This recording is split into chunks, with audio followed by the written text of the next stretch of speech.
மாமா, ஹோட்டல்ல நடந்த எல்லா பிரச்சனைக்கு அப்புறம் நீங்க கீர்த்திய கோவத்துல கை நீட்டி அடிச்சிட்டீங்க. நீங்க அடிச்சதை தாங்கிக்க முடியாம அதுக்கு நான் தான் காரணம்னு சொல்லி கீர்த்தியும் ராஜேஸ்வரி அம்மாவும் என்ன பாக்குறதுக்கு வந்தாங்க. என்ன செல்வி சொல்ற? கீர்த்தி உன்னை பார்க்க வந்தாளா? ஆமா அத்தை. திரு, என்னடா இதெல்லாம்? செல்வி, இது பாருமா, அந்த பொண்ணு ஏதோ புத்தி கெட்டு போய் இப்படி எல்லாம் பண்றா. அவ பிரச்சனை பண்றாளேன்னு நீ மனசுல எதுவும் வச்சுக்காதம்மா. இது பாருமா, அவ இப்படி எல்லாம் நடந்துக்கிறது புதுசா சொல்லு. அண்ணி, விஷயம் அது இல்ல.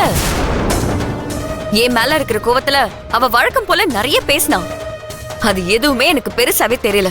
அத நான் கண்டுக்கவும் இல்ல.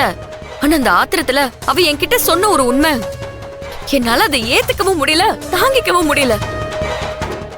அது எப்படி உங்க எல்லார்கிட்டயும் சொல்றதுன்னே எனக்கு தெரியல. இங்க பாரு, டைம் வேஸ்ட் பண்ணாத, நேரா விஷயத்த சொல்லு.